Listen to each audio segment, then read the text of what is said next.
किसी ने बहुत अच्छी बात कही है कि जियो जैसे आज आपका आखिरी दिन है और सीखो ऐसे जैसे आप हमेशा रहने वाले हो।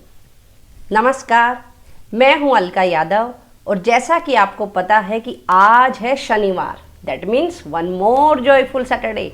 और हर शनिवार को मैं आप सब लोगों के लिए एक मोटिवेशनल स्टोरी लेकर आती हूँ। जी हाँ, आज भी एक कहानी लेकर आई हूँ और कहानी का नाम है तलवारबाज गुरु और घमंडी शिष्य। बहुत समय की पहले की बात है। एक राजा को एक लड़का दिखाई दिया जो बहुत अच्छी तलवारबाजी करता था। राजा ने धीरे धीरे उसको अपने राज्य का सेनापति बना लिया और राजा ने उस सेनापति के साथ मिलकर बहुत सारे युद्ध लड़े, बहुत सारी लड़ाइयाँ जीती। इसी तरह से ही उनका समय ऐसे चल रहा था। धीरे धीरे समय बीतता गया और काफ़ी समय के बाद सेनापति को लगा कि वो बूढ़ा होता जा रहा है। उसको लगा कि जो मेरे अंदर कला है वो तो मेरे साथ ही चली जाएगी, क्यों ना मैं अपने ज्ञान को लोगों तक बांट सकूं, फैला सकूं। सेनापति ने ये अपनी इच्छा राजा को बताई। राजा को भी बात बहुत अच्छी लगी। राजा ने अगले ही दिन अपने राज्य में घोषणा करवाई कि कोई भी बच्चा अगर तलवारबाजी सीखना चाहता है तो सेनापति जी से सीख सकता है।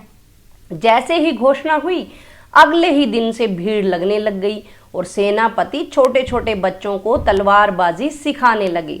इस तरह से धीरे धीरे समय बीता और कुछ समय के बाद एक लड़का राजा के पास आया और उसने कहा कि मुझे बहुत अच्छी तलवारबाजी आ गई है, आप मुझे अपना सेनापति बना लें। राजा को ये बात बहुत अजीब लगी। राजा ने कहा मेरा तो पहले से ही सेनापति है। लड़के ने कहा तो आप युद्ध करवा लीजिए, अगर मैं उनसे तलवारबाजी में जीत जाता हूँ तो आप मुझे ही सेनापति बनाएंगे। राजा ने ये बात सेनापति से पूछी। सेनापति ने हाँ बोलने के लिए कहा। राजा ने लड़के को बोला कि अगले 7 दिन के बाद सेनापति और तुम्हारे बीच में तलवारबाजी का मुकाबला होगा और जो भी जीतेगा वो ही मेरा सेनापति बनेगा। इसके बाद लड़के को लगा कि इतनी जल्दी से मेरी ये जो युद्ध करने वाली, मुकाबले वाली बात सेनापति ने मान ली है, लगता है कुछ अलग ही रणनीति बना रहे होंगे। लड़के ने सेनापति का पीछा करना शुरू कर दिया।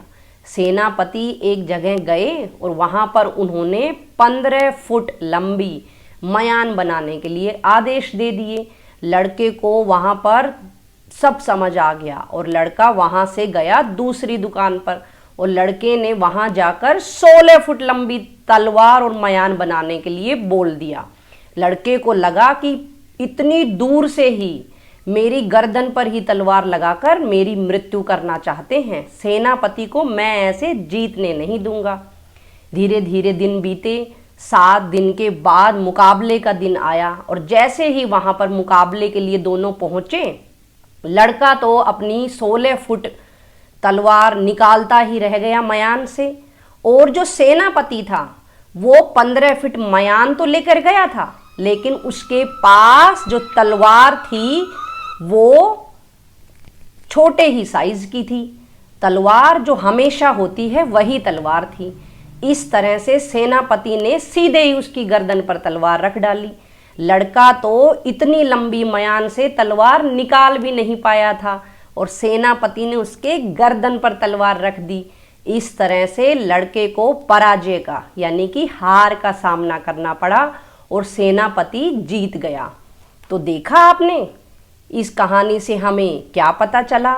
यहाँ पर सबसे पहली बात ये पता चलती है कि तलवार का क्या साइज होगा, इस बात से ही युद्ध नहीं जीते जाते हैं। युद्ध जीतने के लिए एक अलग से रणनीति और अनुभव की भी बहुत ज़्यादा ज़रूरत होती है। वहीं दूसरी तरफ हमें इस कहानी से ये पता चलता है कि हमें कभी भी घमंड नहीं करना चाहिए। जिस प्रकार से उस लड़के ने घमंड किया और पराजय का सामना देखना पड़ा, इस तरह से हमें अपने जीवन में घमंड कभी नहीं करना चाहिए और हमें हमेशा सीखते रहना चाहिए। जिस दिन भी हम सीखना छोड़ देंगे या हमारे अंदर ये बात आ जाएगी कि मुझे सब कुछ आता है, मैं ही सब कुछ हूँ, उस दिन हम एक मरे हुए इंसान की तरह हो जाएंगे। मैं भी हूँ ये बात ज़रूर चल सकती है, लेकिन मैं ही हूँ ये कभी भी नहीं होना चाहिए। हमें घमंड कभी भी नहीं करना चाहिए, क्योंकि घमंड ना करना जिंदगी में, घमंड ना करना जिंदगी में तकदीर बदलती रहती है, शीशा वही रहता है, बस तस्वीर बदलती रहती है, बस तस्वीर बदलती रहती है। तो दोस्तों, आप मुझे ज़रूर बताइएगा कि आपको मेरी कहानी कैसी लगी, और इसी तरह से ही मेरा इंतज़ार करते रहिए। अगले हफ्ते फिर मिलूँगी, तब तक के लिए नमस्कार।